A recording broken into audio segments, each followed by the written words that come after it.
Hi cuties, and welcome to another day of Litmas! We're gonna get straight to it. I'm gonna be reading to you from my book.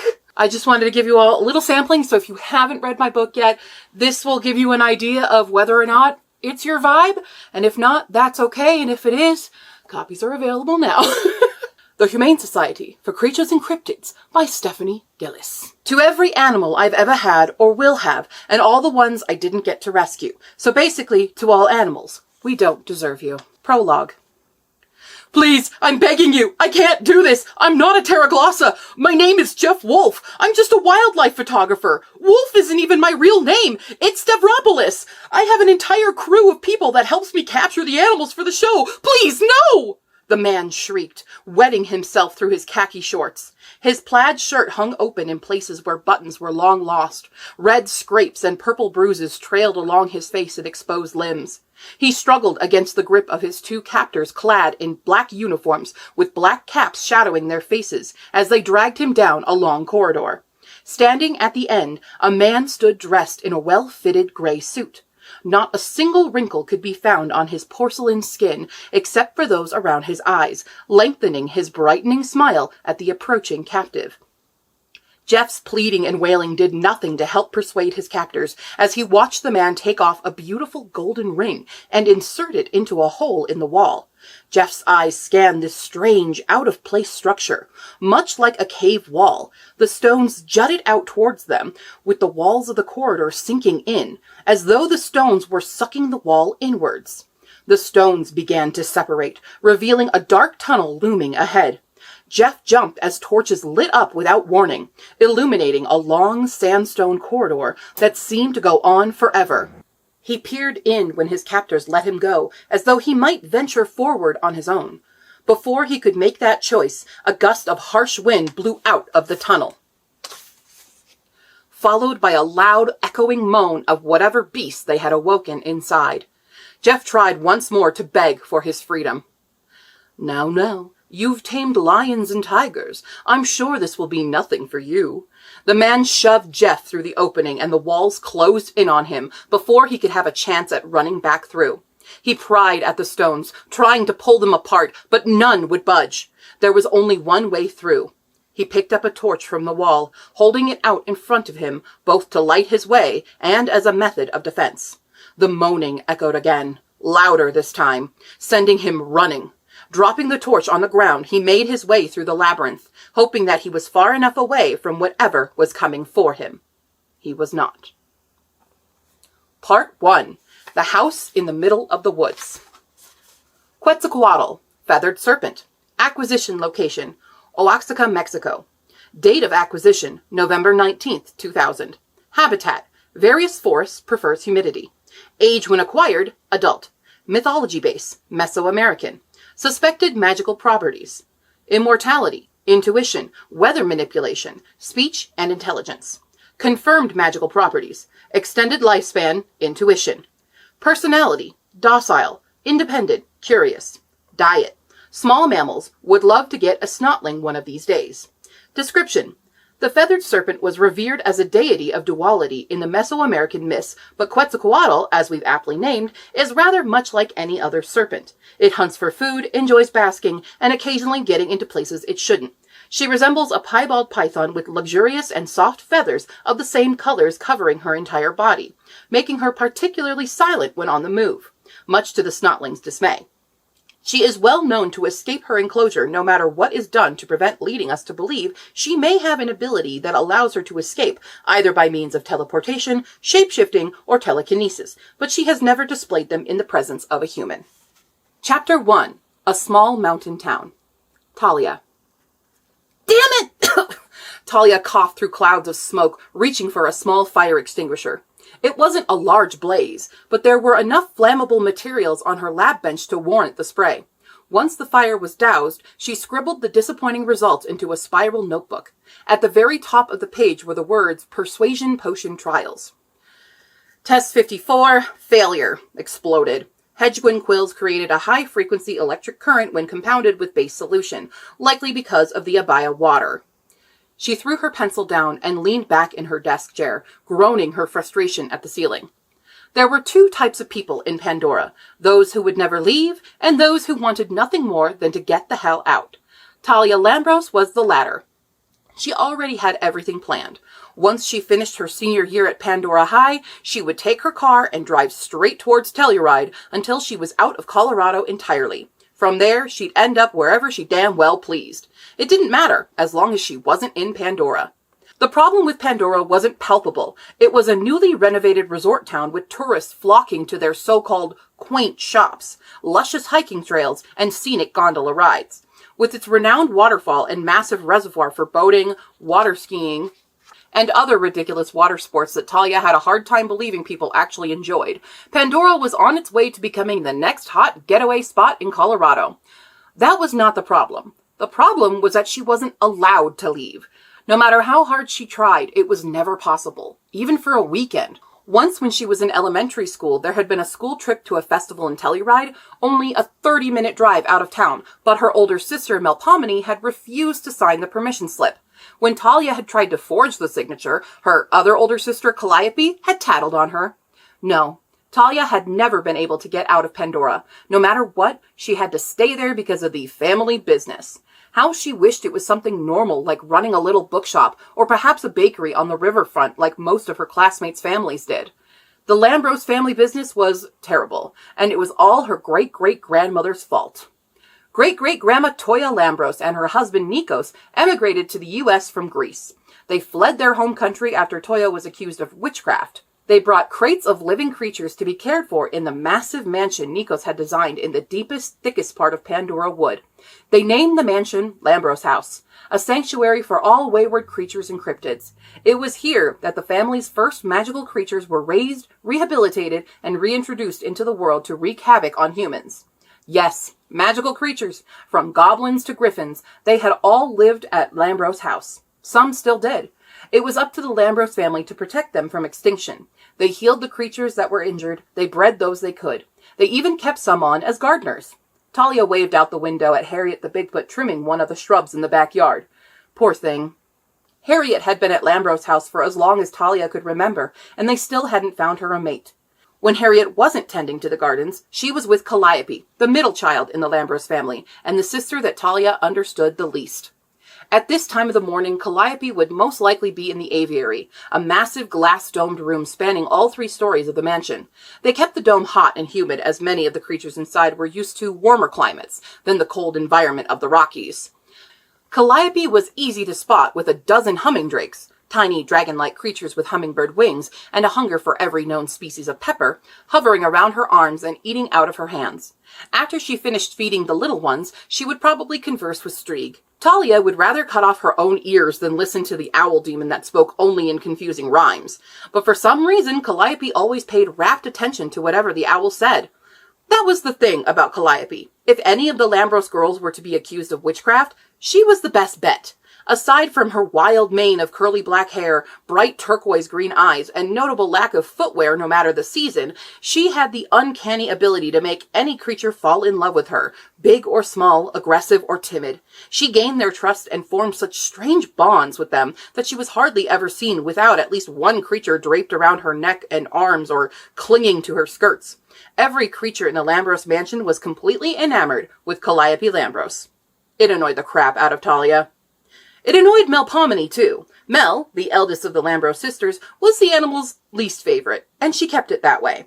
Mel had bigger problems to worry about than if the saber wolves needed yet another romp through the woods, or the cactus cat's litter box needed changing. When their mother wasn't around, which was almost always, Mel handled all the boring stuff. The bills, the groceries, the making sure Talia brought its lunch to school with her. She was more of a mother to Talia than their actual mom. Mel always had big circles under her eyes and a tension headache that disrupted all their important conversations.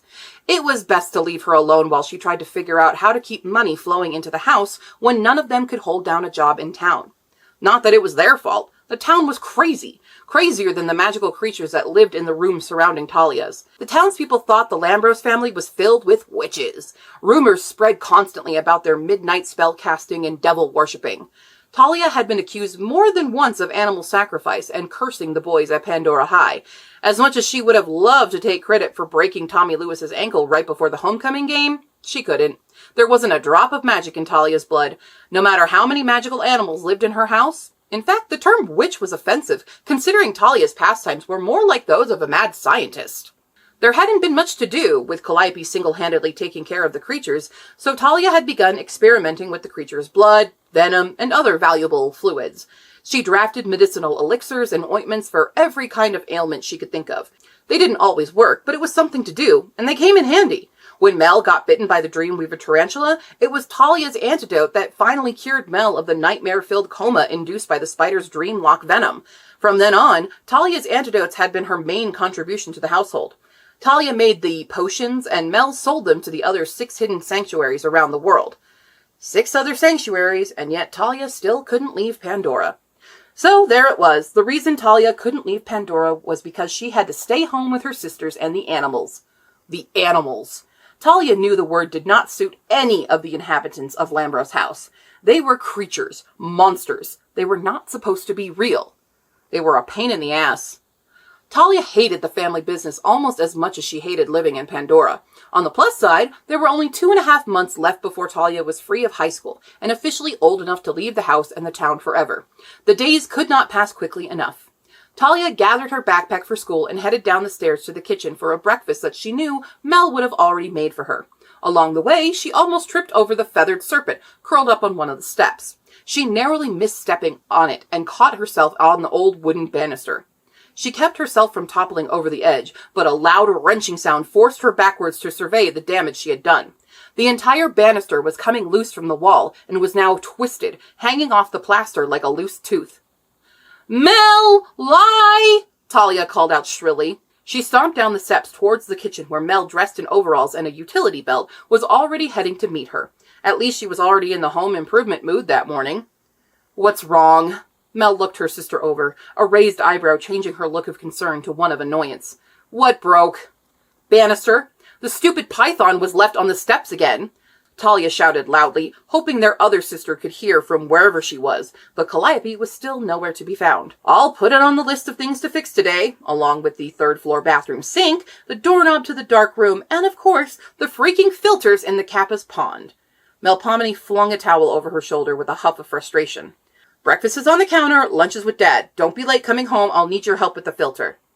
"Have Calliope do it. She's the only one the Kappas will listen to long enough to get them out of the pool." "She's got her own list of chores to handle, and you know it. Now go to school, have a good day, and come straight home. Got it?"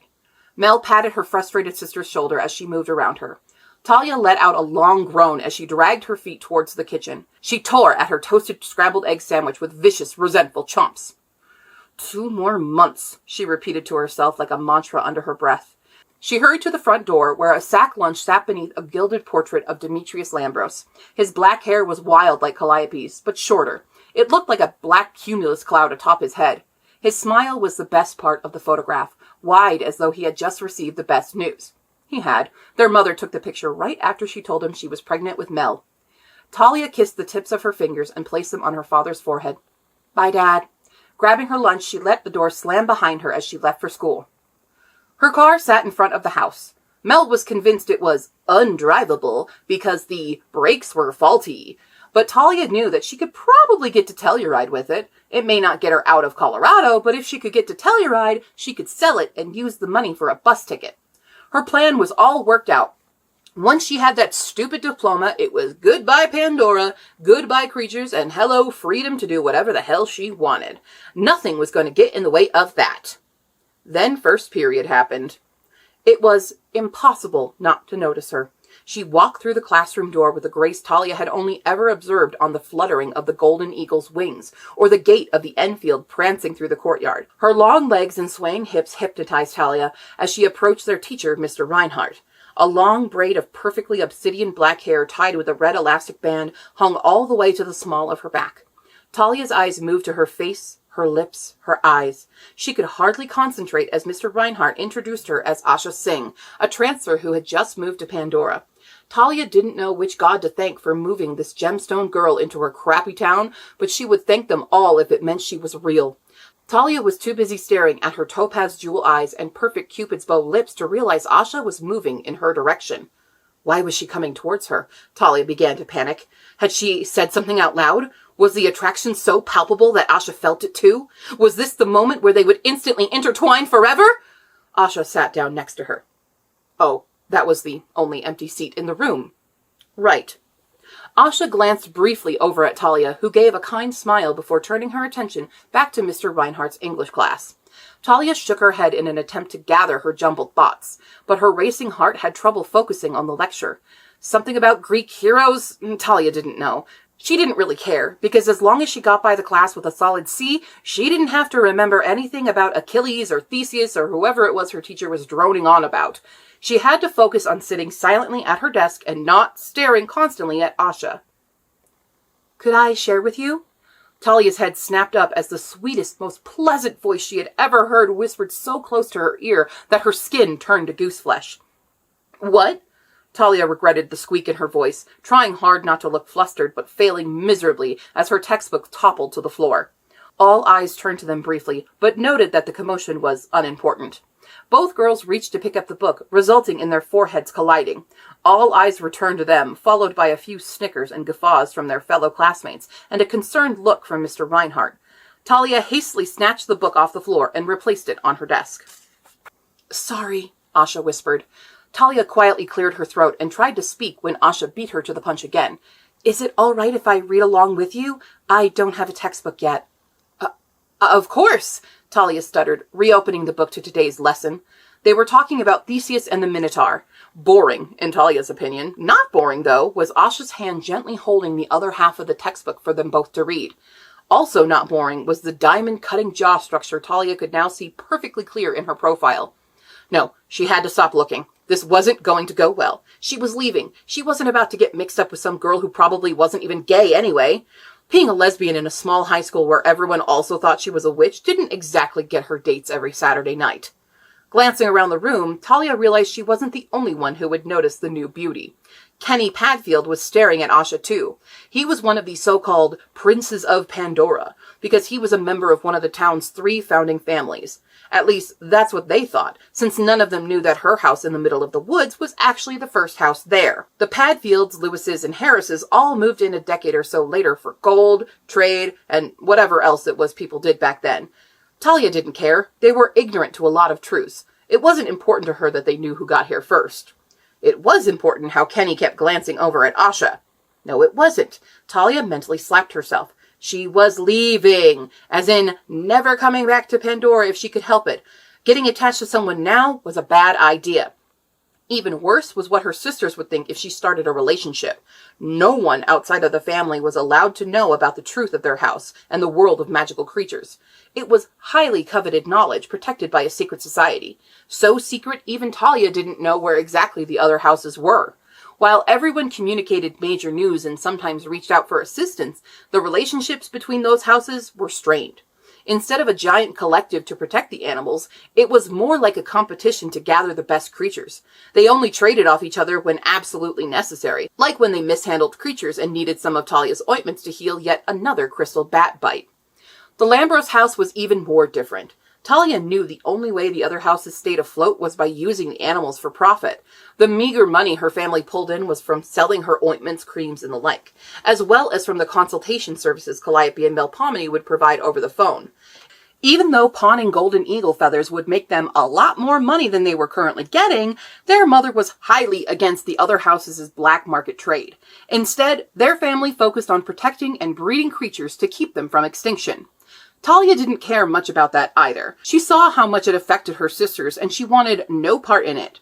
Mel was always stressed about having enough food and housing for the creatures, while Calliope was hyper-focused on the animals' well-being and breeding.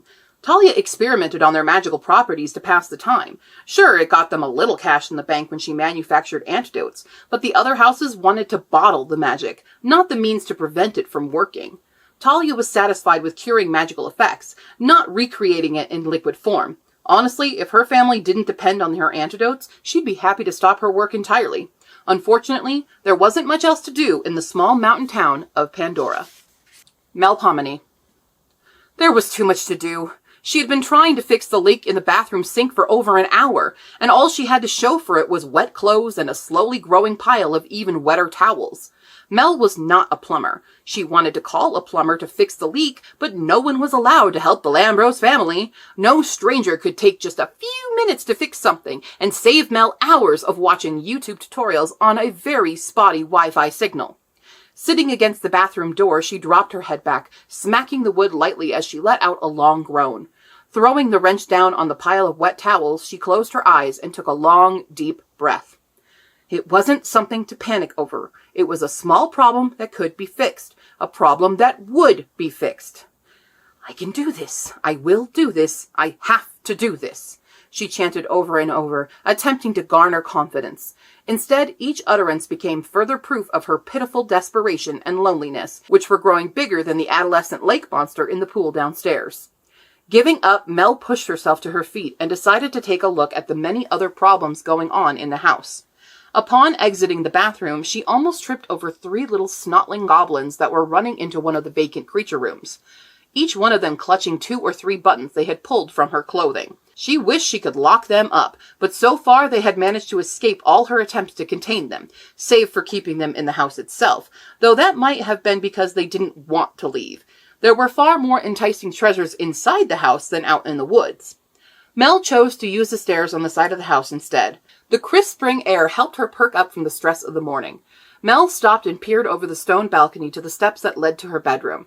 Even though her life was in perpetual disarray as she tried to hold the house together and keep her sisters fed and cared for, she knew that if she didn't handle things, they would only get worse. She refused to let them get worse. She stepped out of the chill morning and into her mess of a room, deciding to focus on something she could fix. Cleaning would do just the trick. Pile of clothes on the floor, fold and put away. Done. Unmade bed, make it. Done. Cluttered desk, organize papers. See piles of bills and important letters, throw them in a drawer and pretend she never saw them. Done. Simple. If she had peace and quiet, Mel would have been content to clean out every nook and cranny of her bedroom. However, her treasonous rumbling stomach reminded her that she'd made breakfast for Talia and Calliope, but had yet to make it for herself. She at least needed some tea. She made her way down to the first floor and into the library. While it was usually the quietest place in the house, the bookworm's natural odor kept the other animals at bay. A rogue hedgewind suddenly popped in front of her feet. She shrieked in surprise and barely caught herself on the bookcases, narrowly missing one of the bookworms. Finding her balance, she spun around to confront the little quilled penguin creature. She had every intention to be mad at it, but it cooed gently and softened her rage. Hedgewinds didn't do much harm. They just teleported to safe places without warning when they got scared. If Mel had that ability, the library would be her first pick too. Sighing, she kneeled and reached forward at the tiny creature, cooing and clicking to encourage it to come closer. She wished she could call it by name as Calliope did, but she wasn't sure which one she was looking at.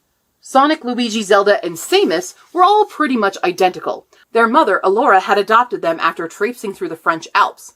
The babies were orphaned young, so she brought them home, where Talia named them, and Calliope immediately took them under her wing. Their mother had barely been home a week before she went out the door again on another adventure. Instead of waddling into Mel's hands like it would have for her sister, the hedgewind curled into a spiky ball. Mel picked up the creature and held it at arm's length, careful not to snag her already tattered shirt on its quills. She couldn't blame the creature. Most of the animals weren't her biggest fans. She was always forcing them out of their rooms and holding areas so she could make loud noises fixing whatever was broken. If someone forced her out of her nice cozy bed to patch a hideaway hole she had labored over, she wouldn't like them much either. She carried the little thing to the kitchen and was met by another disappointing sight. Calliope's breakfast still sat on the counter, cold and untouched.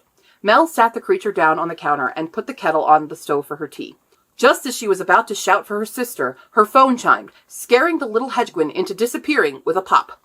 Mel clutched her phone tightly and sighed at the name on her screen. She tried and failed to keep her tone non-accusatory as she answered. "Mom, where are you?"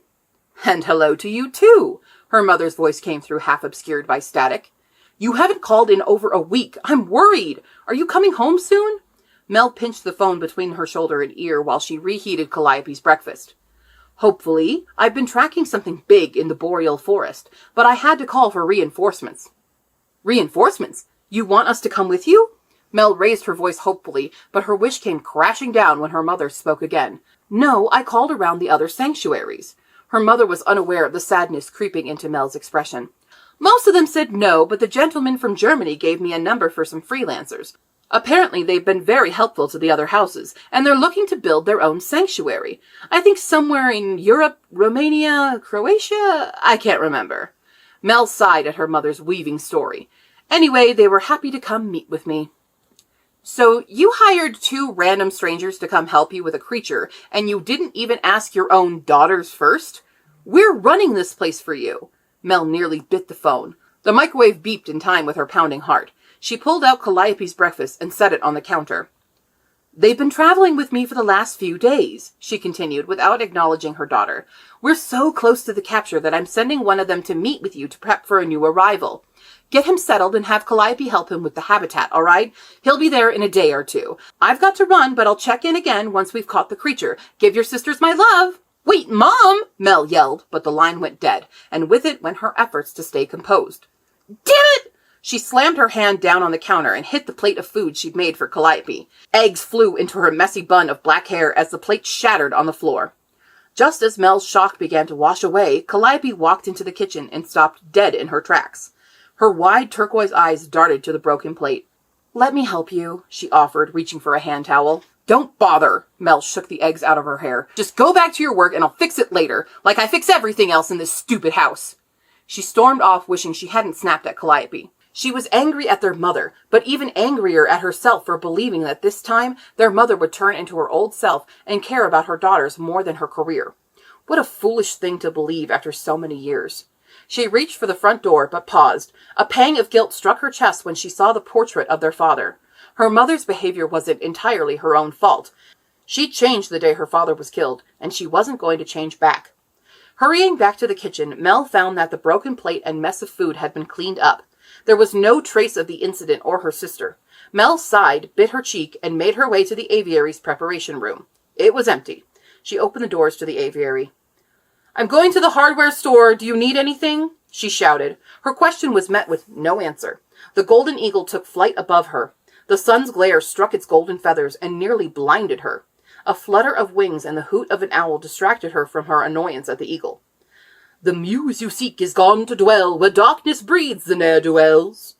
Mel looked up in exasperation at Strieg. He peered down at her with red eyes as his head spun at strange angles, his long legs bending so far back they nearly disappeared under his tawny feathers. You could just say she's in the dark room, Mel said, rolling her eyes. Does one deny thy true self be, for all I do is live as me? The owl hooted again before taking flight. I know you can speak normal. I've heard you ranting to Harriet about mice having too many holes to escape through. Mel's futile shouts bounced off the owl's feathers as it disappeared inside a tall tree. Huffing, she turned on her heel and decided to leave a note for Calliope on the whiteboard in the kitchen. If she were being honest, Mel knew her sister probably wouldn't even realize she was gone. With a messy flourish, she scribbled a note and headed for the door. There were 2 cars parked outside, a beat-up Mazda with shot brakes, and the family van that Mel used for grocery runs. The latter wasn't a great car, but it worked well enough to get her down the mountain to the shops below. Pandora didn't usually have trouble with traffic, but as summer approached and a new resort opened, tourists began to pour in. Many of them came in sleeker, faster cars than the Lambroses' van, but the way they rode Mel's bumper wasn't going to make the van go any faster as it sputtered down Main Street. That was the other problem with Pandora. There were only 3 roads that split off Main Street: Padfield Lane, Harris Boulevard, and Lewis Avenue, all named after the so-called founding families. Mel scoffed every time she saw one of their huge, ridiculous ironwork signs. None of those families had actually been here first. Her family just didn't decide to overturn the landscape for an entire settlement. By Pandora's standards, the Lambroses weren't a founding family. They were a pebble in their shoe. Driving away from the tourist shops on Main, Mel turned onto Lewis Avenue, where the grocery shops, department stores, and post office were located. She ignored the local townspeople's looks as she strode up to the hardware store. They used to bother her when she was in school, but now their glares were just annoying. All she wanted were things to fix the stupid sink, tools to patch the banister, and a wide range of other products YouTube said she would need. As she perused the plumbing section, she searched the web on her phone for someone with the same issues she was experiencing. Preoccupied, she didn't notice the figure hovering behind her. Drain or supply? Melpomene jumped so high at the intrusion that she slammed into a shelf of PVC pipes, knocking several to the ground. A hand grasped her shoulder to help steady her. Her eyes followed the arm up to a familiar face, but she couldn't put her finger on how she knew it. "Sorry, I didn't mean to scare you, Mel." He quickly reached down and picked up the piping. Mel stood there, perplexed. Clearly he knew who she was, but she could not think of his name or where she had seen him before. He was just a little taller than she was, dark-skinned with a bright smile. It really shouldn't have been hard to know him. Pandora was a small town without many African-American families. He stood up and looked at her with an expectant grin. "It's all right. I've been a little on edge today," she said. She tried to pretend she knew who he was, but had a hard time even convincing herself. She didn't see a name tag on him, and he wasn't part of the Anti-Lambros Club, so who was he? Darius. A crooked smile flashed across his lips as he held his hand out to her. "I've never introduced myself before, but I've seen you come in here every week. My brother goes to school with your sister, Talia, right?" Mel nodded. Okay, it was less strange that he knew who she was, but still strange that he was being nice. "Doing a lot of home repairs?" he asked. "You could say that," Mel eased out of breath. "So what's the problem with your plumbing? Drain or supply?" Mel blinked. She still had no idea what he was talking about, and her senses were impaired by the scent of fresh-cut lumber and lavender radiating from him. "Big leak," Mel breathed, mentally cursing herself. Words weren't really working for her right now. She cleared her throat and said, I don't really know what's wrong. I'm trying to fix it on my own." "Well, plumbing can be tricky to do on your own, especially if you're a novice. If you'd like, I could come and take a look for you." "No!" Mel shouted a little too loudly. His eyes widened and he stepped back a little. Mel cleared her throat again. "I mean, no, thank you. I wouldn't want to trouble you. It's not a bad leak anyway. I thought I'd just get some sealant or something to cover it up."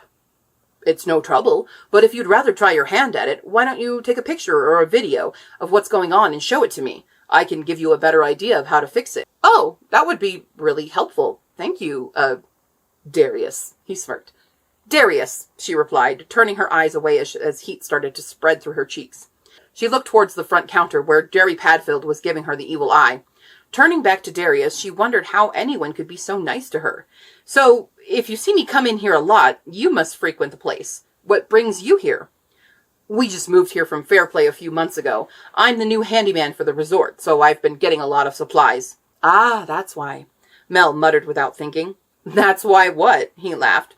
It was infectious. She almost felt sorry that he didn't know what kind of social suicide he was performing. "That's why you're talking to me. You're not tainted yet." She gave a laugh and moved to another section of the aisle to pick up more Gorilla Glue in the hopes that it would fix the banister Talia broke. "Tainted?" He relaxed a little in his stance, folding his arms playfully across his chest. "Why, do people not talk to you for a reason?" "You could say that." She grabbed a roll of duct tape. "Okay, I have to stop you. What are you trying to fix now?" "What am I not trying to fix is more like it," she grumbled, but it only made Darius laugh again. Mel found herself wishing that he would keep laughing. "I honestly wouldn't mind coming to help you out if you have a lot of repairs on your plate." "No, really, you don't want to do that." She felt a pang of guilt as the smile slid from his face. "It's just that you'd come in and tell us the whole house has to be torn down." She tried to laugh it off and his smile slowly returned. "But if you insist on helping, I could take some photos and maybe you could give me advice. I'd like to do it all myself, though. That's more of an accomplishment, don't you think?" "I suppose that's why I've made a career out of it," he smirked. "Here, give me your phone. I'll put my number in it for you." Mel was hesitant, but handed it over. He studied the lock screen for a moment. "Are these your kids?" he asked, noting the two little girls on the screen. Mel barked out a laugh that earned her several glares from other patrons. "No," she coughed. "Those are my sisters when we were kids. Sometimes it does feel like I'm their mom, though." Heat crawled up her neck again as his smile widened. She quickly unlocked the phone and watched him enter his information. "Text me anytime, or call. Either is fine." He rubbed the back of his head and looked slightly embarrassed. "Thank you, Darius." She met his gaze and found her feet were a little stuck. "I appreciate it, really." Darius beamed, filling her with a warmth she hadn't felt since last summer. Mel felt the loss of his smile as his attention shifted to his own phone vibrating in his pocket. "Ah, that's the resort. Time to get back to business, I suppose. See you around, Mel." He headed for the checkout. She hung back and watched him leave. She felt like she had just met the human version of a sunny day that quickly dampened when she tried to check out while Jerry Padfield glared at her. Still, at least one person in this town was helpful. Calliope. "You're really not being helpful, Harriet." Calliope folded her arms and laughed at the Sasquatch, who pushed a rake against a pile of mucky leaves and loose hay, most of which stuck to the rusty brown hair covering her body. She shook it off, creating yet another mess that she would have to rake up. Harriet grunted and groaned as her frustration grew before dropping to the ground in a sullen tantrum. "Come on, hand me that rake and I'll finish it. Start picking those leaves off yourself and then we'll go get the wolves," Calliope said. Harriet grunted and pushed the rake towards Calliope, who began to scrape away at the area behind the house, clearing out a small entrance hidden behind stone steps. Calliope was happy to see it wasn't as clogged as she had originally supposed. She was confident it would provide an easy entrance to the wine cellar turned den where Sapphire and her new arrivals would stay. It wouldn't be long before the sisters would find out how many saber-toothed wolves they'd be raising. It was the optimal space for a den. Sapphire could perform all her motherly saber-wolf duties there, and Calliope could keep them safe while they grew. It would be easy to observe them from the entrance to the crawl space above the den. Calliope planned to set up cameras and move some of the nursery equipment downstairs for quick access in case of an emergency. Granted, Sapphire would take on the main task of raising the puppies. Calliope wanted to interfere as little as possible. She had no idea what kind of saber-wolf mother Sapphire would become. She also didn't know how fast the pups would grow, or really anything about whelping saber-wolves. It was the first time in history of the Lambrose family rescue that saber-wolf puppies would be born under their care. She had no idea what to expect. Sure, she had researched other large canines, but magical creatures didn't always follow the norm.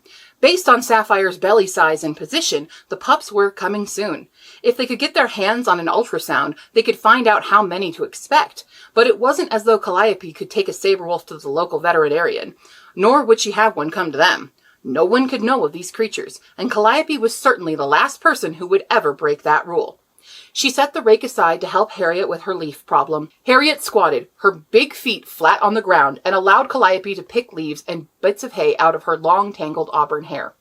Harriet sighed and dragged one large gorilla-like finger across the ground, drawing spirals in the dirt. "Oh, Harriet, don't fret. I'm going to need your help with the pups. I'm sure they'll be too big a handful for Sapphire and Topaz alone," Calliope said reassuringly. Harriet grunted. "We'll have to gather lots of food for Sapphire and make sure Topaz isn't too stressed out," she continued. "And they'll need a bodyguard in the woods while they teach the pups to hunt. You're going to be a very busy auntie." Calliope patted her Bigfoot friend's shoulders and moved around her. "We're all going to be busy." She sighed as a gust of wind blew through the trees. Calliope closed her eyes and let the wind make its way through her wild and wavy locks, which tickled the skin on the back of her neck. It was chilly. Although winter had already ended, Calliope wasn't about to hold her breath as she waited for spring. But the snow had melted faster with each passing day.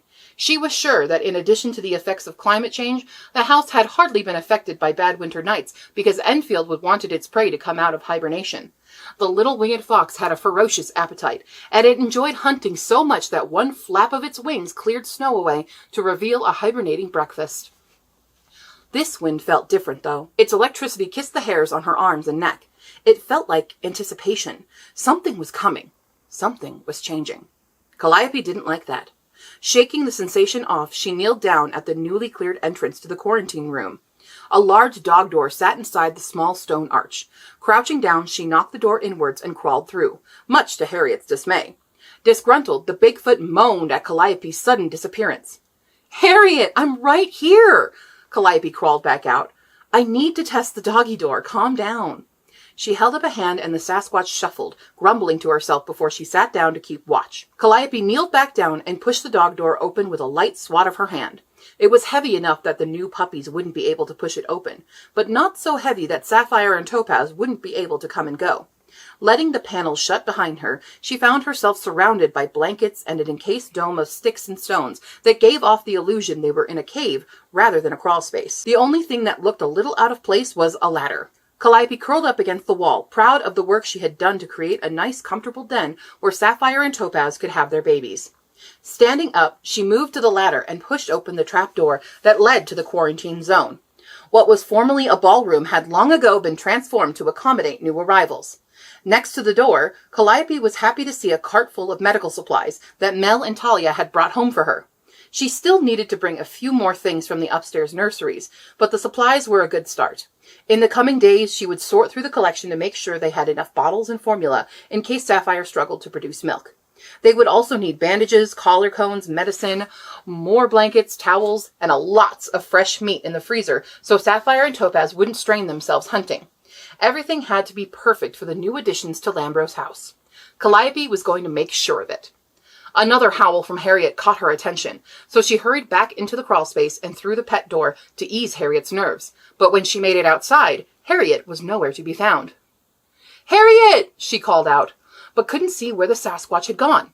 She ran around the perimeter of the house as she looked at the forest for Harriet's auburn hair. She thought the Bigfoot might have taken off after something to chase, but she was nowhere to be seen. Then a howl from the wolves erupted, followed by Harriet's call. It was deep in the woods, but Calliope took off running anyway in search of her animals, her pack. A flash of light caught her eye, and she ran off towards it. Putting 2 fingers in her mouth, she whistled as loudly as she could to call the wolves back to her and to get Harriet away from whatever she had run after. It wasn't unheard of for hikers to venture into the wood, despite the warnings in place.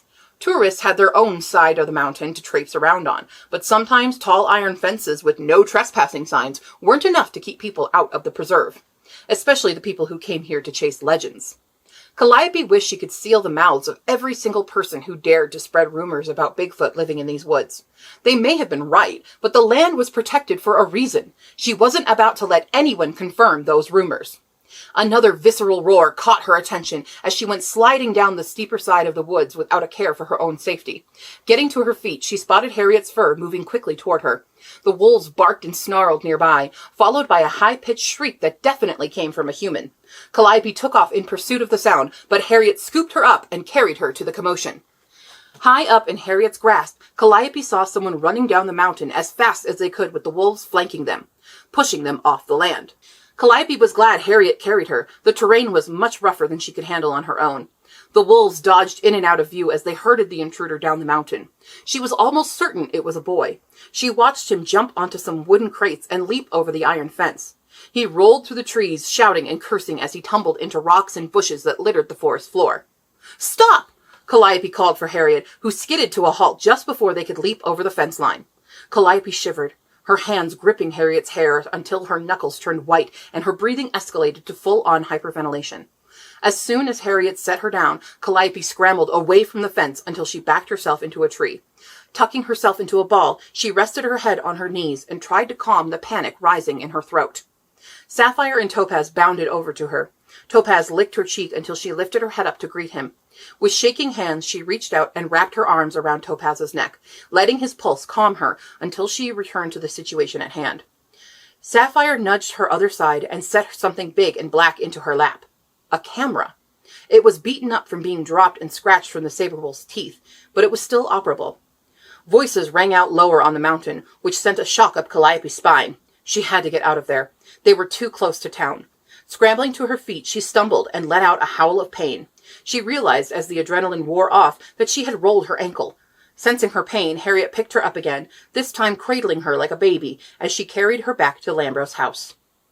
By the time they reached the house, Calliope had scrolled through all the photos on the camera. Several shots were far too blurry for her to make out what the photographer saw.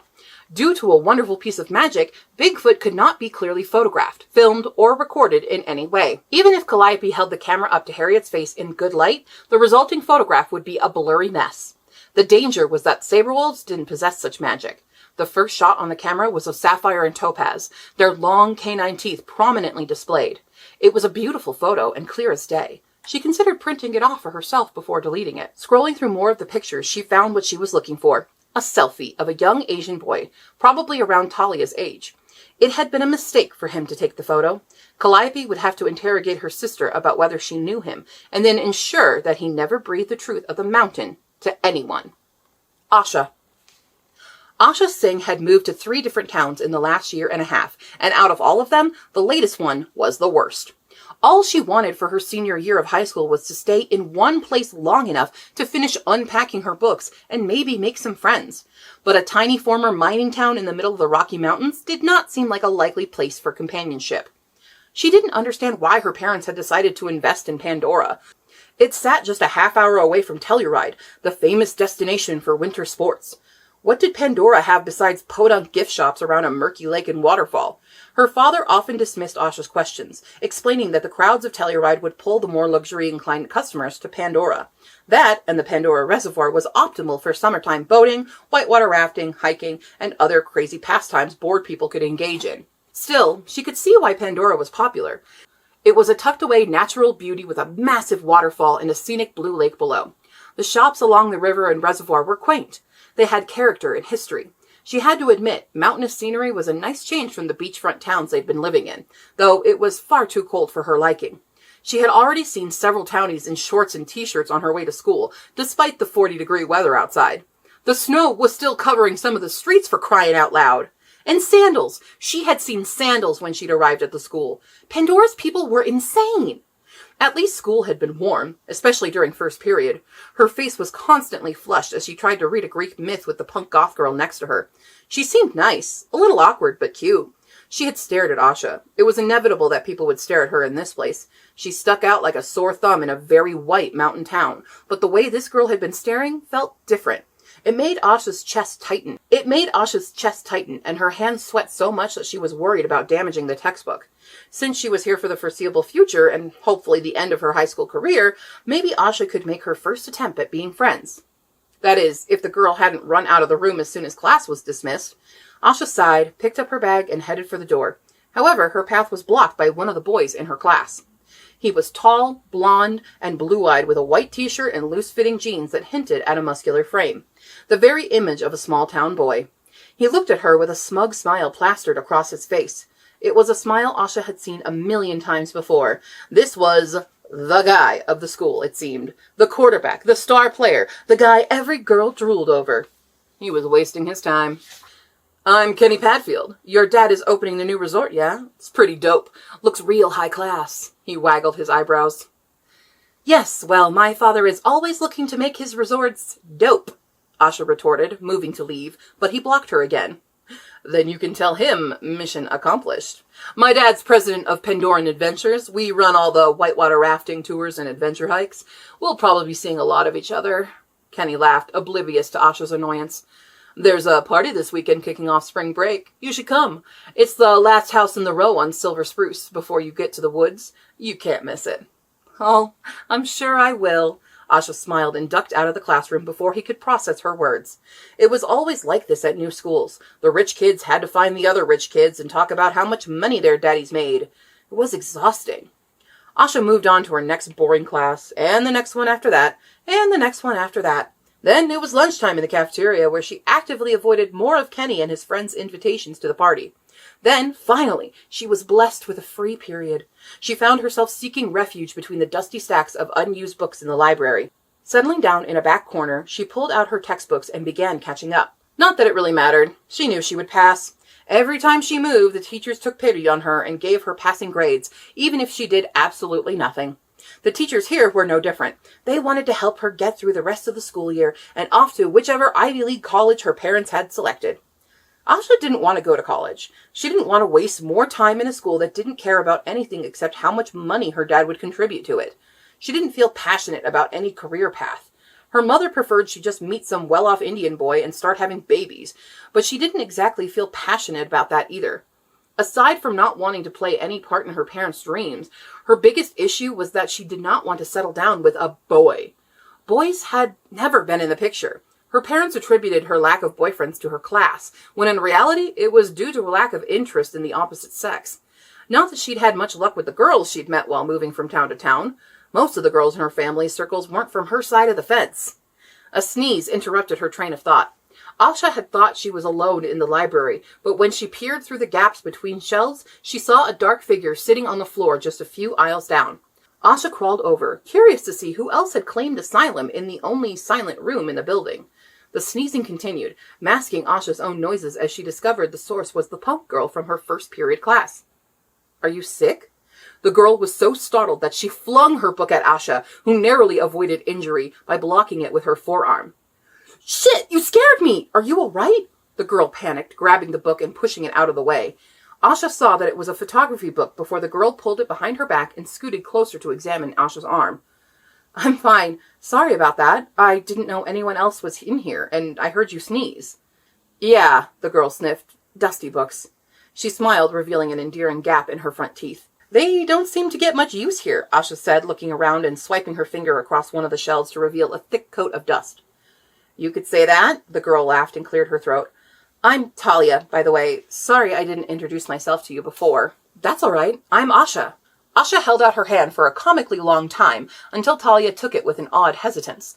Asha tried to ignore a little tingle in her palm as the warmth from Talia's hand spread to her skin. It's nice to meet you. Talia took her hand back, flexing it a little. There was an awkward moment of silence before she spoke again, her words a stuttering rush. How are you liking Pandora so far? Oh, yeah, it's nice. Asha's voice got higher as she lied. Talia seemed to relax a little, a smirk on her face. Nice and small and boring? Yeah, Asha exhaled. It's not really my favorite place I've moved to. You've moved a lot? Talia moved her body forward to sit directly across from her. She pulled a small bag of gummy bears from her backpack and held it open to Asha. Asha reached in, relieved to find she had selected an orange and not a green one. I've lived in 14 different cities in the past 5 years. What? Talia choked on a gummy bear. How? What? Why? She could barely stammer her questions as Asha laughed. My dad has to move a lot for resort openings, reopenings, mergers, and whatever else. My mom refuses to make us stay behind. She thinks it's good for me to experience all these new cultures. Asha rolled her eyes while framing her last word in air quotes. Isn't it? Talia asked. I mean, I think it'd be exciting to see new places. Talia grabbed a water bottle and took a sip to stop coughing and choking on the gummy juice in her lungs. The places are usually beautiful, but it's pretty much always identical rich people talking yachts and boathouses. Sounds luxurious. Can't imagine what you must think of this dump. Talia looked away, which made Asha's heart sink. It's not so bad here, Asha quickly added, blushing a little. Especially in this library. Talia turned back, a smile tugging at the corners of her mouth. Asha sighed and said, None of those people felt real. She curled up into herself. None of them wanted to know me for me. They wanted me just for my dad's name. She glanced at Talia, whose expression was unreadable. Sorry, I probably sound like some whiny rich girl. No, I get it. It's hard to step out of the family shadow. Exactly! Asha scooted closer and found herself pouring out her feelings to this girl who she didn't really know and yet felt so comfortable around. She explained her distaste for the company she always met and her annoyance at living out of a suitcase. She ranted about how she wasn't even going to bother setting up her room because they'd only be there for a few months, if not less, depending on how the resort opening went. The more Asha went on, the more Talia seemed comfortable with her. Soon they were sitting side by side against the shelves, sharing snacks and laughing at stupid jokes. The bell rang for the next period, and both girls groaned, gathering their belongings. You know, we don't actually have to go to class, right? Talia pointed out with raised eyebrows and a mischievous grin. You're not staying in this town for a long time, and I literally do not care about anything in this school. Are you suggesting we ditch? Asha met Talia's eyes with her own playful smirk. I see no point in studying trigonometry, but I do see a point in ice cream. Talia jumped up and held out a hand to Asha. But it's so cold, Asha said incredulously. Despite her words, Asha grabbed Talia's hands and got to her feet. That's the best time to eat ice cream. You'll see. Talia pushed Asha towards the library's exit, but just as they thought they could get out of the school, Mr. Harris, the principal, blocked their path. Miss Lambrose, you wouldn't be trying to corrupt Miss Singh with your hedonistic ways, would you? He folded his arms and stared down at Talia with a tight glare. Asha glanced at Talia, whose expression remained unfazed. Of course not, sir. We were just about to get to class. No hedonism here. See to it that you do. You're already running late. Mr. Harris stepped to the side as the girls moved to leave. Not you, Miss Singh. I'd like to see you in my office, if it's not too much trouble. Talia gave her a soft smile before heading towards her classroom, although Asha didn't know if she would actually end up there. Asha was following the principal towards his office when they found themselves in the middle of a heated argument between an Asian student and the secretary. I swear to you that those monsters are real. It's not Photoshop. They took my camera. The boy held his smartphone in front of the woman's face, but she couldn't clearly make out what he was trying to show her. All I see is a mess of brown and gray and green, Henry. This is not a proper excuse for your tardiness today. There will be a phone call to your parents. You have to believe me. This is groundbreaking evidence. Mr. Yuen, Principal Harris spoke up, I believe Mrs. Johnson has told you that your excursions to the protected preservation grounds are not only illegal, but are also not a viable excuse for tardiness or your disruptions at lunch. Return to class, and Mr. Lewis will see you in detention later."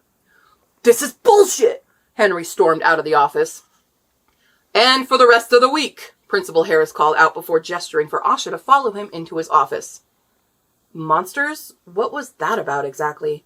Asha asked, taking a seat in front of the desk. "Some of the more overactive minds at our school have been attempting to locate evidence of Bigfoot in the woods.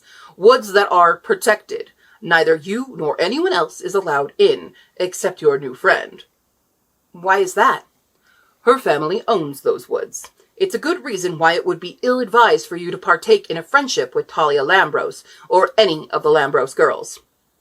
"I don't understand. Why is it a bad thing that she lives in the woods?" "It's not that she lives in the woods, Miss Singh. The Lambros family is, and always has been, a terrible blight on this town." Asha shifted in her seat. "How so?" "Sooner or later, you will hear rumors of the Lambros girls' extracurricular activities. They have been a complication for many students at this school during their time here. Talia Lambros, in particular, is a reckless, insubordinate troublemaker. If you wish to succeed at this school, you would do well to avoid any further association." "You're seriously trying to mandate who I make friends with?" "I'm certain your mother and father would be upset to hear what kind of friends you're making." "Ah, so my mother put you up to this." Asha folded her arms, leaning back in her chair. "Did she give you a rubric for the types of friends I'm allowed to have? I'd love to see it so that I can pass your course on, what is it, classism? Or was it meddling in someone else's business?" Asha stood up, gathering her things. "I have only your best interests in mind, Miss Singh. Your parents' work with the resort will be a good investment in our town, and I would hate to see them upset during such a strenuous time." "So don't make them upset." Asha stormed towards the door, ignoring her principal's exasperation. Stomping out of the office, she decided to follow Talia's advice about ditching. What was the point in staying anyway? There was certainly nothing at the school worth her time if that was the way the principal spoke about his students. No, she would be much better off leaving. Asha stormed through the school's side exit, checking to see if Talia had hung around waiting for her. Instead, she ran into the boy she had seen yelling at the secretary. "She's not here." Henry was leaning against the wall and fiddling with his phone. Putting it in his pocket, he looked up at her and explained. "Lambroses don't stay in town longer than they have to. Talia headed for the woods not long after you met with the Overlord." "What do you mean, they don't stay in town longer than they have to?" Asha folded her arms. "And what is Principal Harris's problem with them?" "It's not just his problem with them. It's everyone's." Henry stepped up to her. "They're not welcome here." "And why is that? Talia is the only decent human being I've met so far in this stupid town." "They're witches," Henry answered, plain as if he had spoken that the sky is blue or water is wet. "Witches?" Asha's derisive tone soured Henry's expression. "Yeah, witches," he mocked. "They curse people and do animal sacrifices. Their ancestors built their home on this land and performed all sorts of evil spells to keep people out of it." "Yes, that worked out so well for them." Asha gestured to the houses surrounding the school. "Never said they were good at it," Henry smirked. He pulled his backpack off his shoulder and dug in the front pocket. "You should come to one of our meetings and learn the truth about that family and this town." He handed her a bright green piece of paper before walking away. After a moment, he turned and called out to her. "This Friday after school." Asha unfolded the paper to find it was a flyer for the Cryptid Club. A big, blurry picture of some kind of creature sat in the center, decorated by poorly done spooky graphics. Large, bold text sat atop the page. "The truth is in the woods." That confirmed it. This was quite certainly the worst place Asha had ever moved. And thus concludes Chapter 1. I hope you enjoyed that sneak peek into the Humane Society for Creatures and Cryptids. A lot more goes down, obviously. It's a big, chunky baby, but that's a little look. So if any of that piqued your interest, check it out. Cool. And if you've already read it, leave a review. That concludes today's video for Litmas, everybody. I will see you tomorrow. Bye!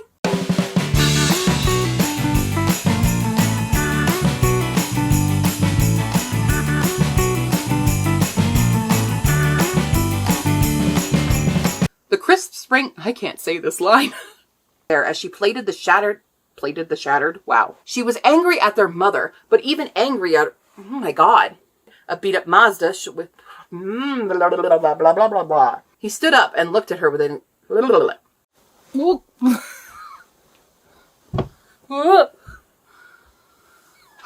We had to take a break halfway through because someone needed a walk. Her big fat fleet on... Harriet squatted, her big fat fleet, and her head... Silent room in the big...